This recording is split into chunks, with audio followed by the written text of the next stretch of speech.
Hey guys welcome back. അങ്ങനെ officially brain rote movies മലയാളത്തിൽ കയറിയിരിക്കുകയാണ്. Yes, അങ്ങനെ ഞാൻ ബബബ കണ്ടു. എന്താ പറയണ്ടേന്ന് അറിഞ്ഞുകൂടാ. Was it entertaining? Yes. Was it bad? Yes. ഒരു ഫാൻ സർവീസ് പടം എന്ന് വേണമെങ്കിൽ നമുക്ക് പറയാം. ഒരു റീൽസൊക്കെ കാണുന്ന ഒരു ഫീൽ ആയിരുന്നു എനിക്ക് ഈ മൂവി കാണുന്ന സമയത്ത്. ലൈക്ക് ഒരു സീൻ എൻജോയ് ചെയ്ത് കഴിഞ്ഞ് കുറച്ച് കഴിയുമ്പോൾ പീപ്പിൾ വെയർ ലൈക്ക്, എന്തപ്പോ ഉണ്ടായേ, നമ്മളിപ്പോ എന്തപ്പോ സ്ക്രീനിൽ സംഭവിച്ചത്, നമ്മളെന്തിനാ തുള്ളിയേ, അങ്ങനത്തെ ഒരു അങ്ങനത്തെ ഒരു പരിപാടിയായിരുന്നു ബബ്ബബ്ബ.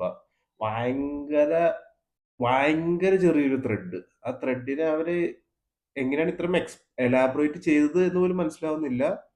ഭയങ്കര തിന്നായിട്ടുള്ള ത്രെഡായിരുന്നു ഈ പടത്തിൻ്റെത്. യെസ്, ഓഫ് കോഴ്സ് ഒരു ഫാൻ സർവീസ് പടം പോലെയാണ്. പോവാ, കാണാ, എൻജോയ് ചെയ്യാ, തിരിച്ചു വരാ. പ്രത്യേകിച്ച് ഡിസ്കഷനോ കാര്യങ്ങൾക്കോ ഒന്നും ഉള്ള ഒരു സ്കോപ്പ് ഇല്ലാത്തൊരു പടമാണ്. Like no logic. പടത്തിൽ ഒരു സ്റ്റാർട്ടിങ് തന്നെ അവർ മുൻജാമം എടുത്തിട്ടുണ്ട്.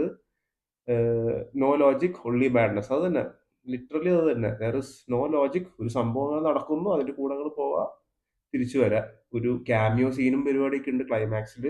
ഒരു സെക്കൻഡ് പാർട്ടിലോട്ടുള്ള ഒരു ഇൻട്രോ. അതൊക്കെ എന്തിനാന്ന് പോലും അറിഞ്ഞൂടാ.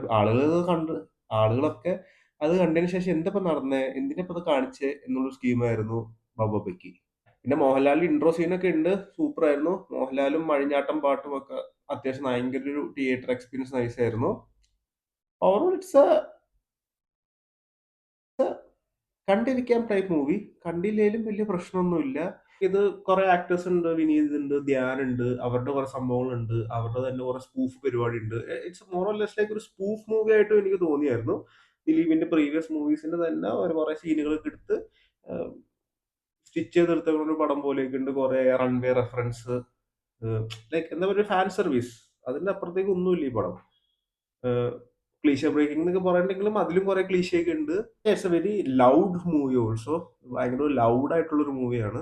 ഒരു ഗുഡ് ബാഡ് അഗ്ലി സ്റ്റൈലിലൊക്കെ എടുത്തേക്കുന്ന മൂവിയാണ്. ബട്ട് ഗുഡ് ബാഡ് അഗ്ലി എനിക്ക് കുറച്ചും കൂടി ഇഷ്ടമായിരുന്നു. ഇത് I am bit confused. So yeah, that's ബബ്ബബ ഫോർ യു. Take care.